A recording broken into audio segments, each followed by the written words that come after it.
Les gars, bienvenue sur ma chaîne YouTube, j'espère que vous allez bien, j'espère que vous avez passé une très bonne journée. Aujourd'hui, petite vidéo un peu spéciale, elle dure pas longtemps.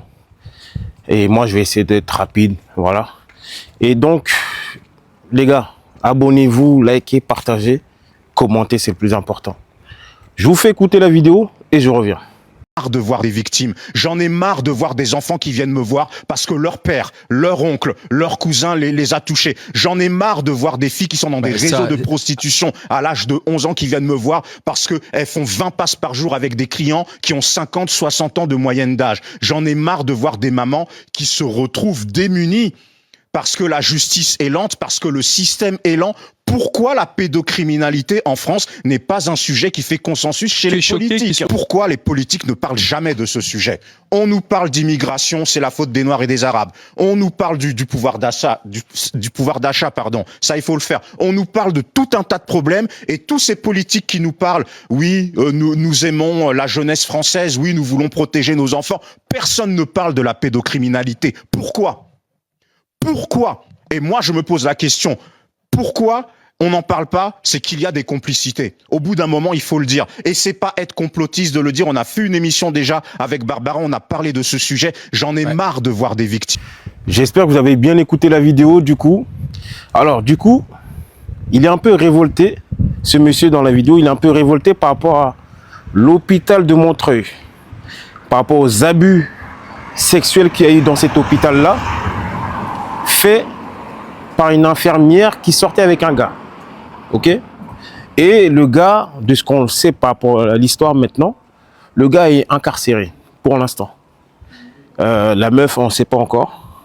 Mais il y a un espèce de tabou qui s'est mis en place quand on touche à l'État. Et justement, il pose des bonnes questions. Pourquoi nos politiques ne font rien quand ça touche à la pédocriminalité? Cette question, elle est un peu complexe et en même temps, on peut la répondre facilement, entre guillemets, mais je dirais dans sa globalité, elle est un peu complexe parce que on a des éléments sans avoir des réponses. Oui. On pourrait se dire tout bêtement, comme il le dit dans la vidéo, est-ce que le pouvoir ou les pouvoirs successifs en France protègent les pédocriminels avec des bons centres pénitentiaires consacrés à eux? Et ça, je ne l'invente pas, hein.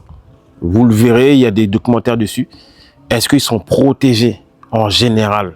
Oui, c'est des questions qu'on est amené à se poser parce qu'ils ne prennent rien du tout. Beaucoup ne prennent aucune peine de prison, si ce n'est être déclaré comme fou.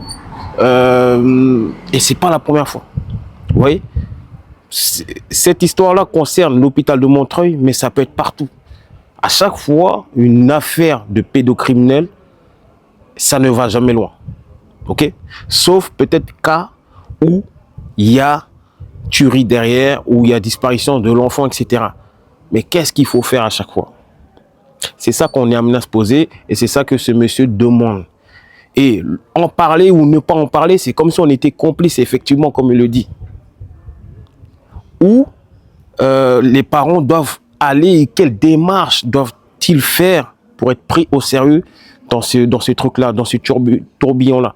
Parce que maintenant, de nos jours, un enfant peut être placé comme ça du jour au lendemain, en DAS comme on dit, etc.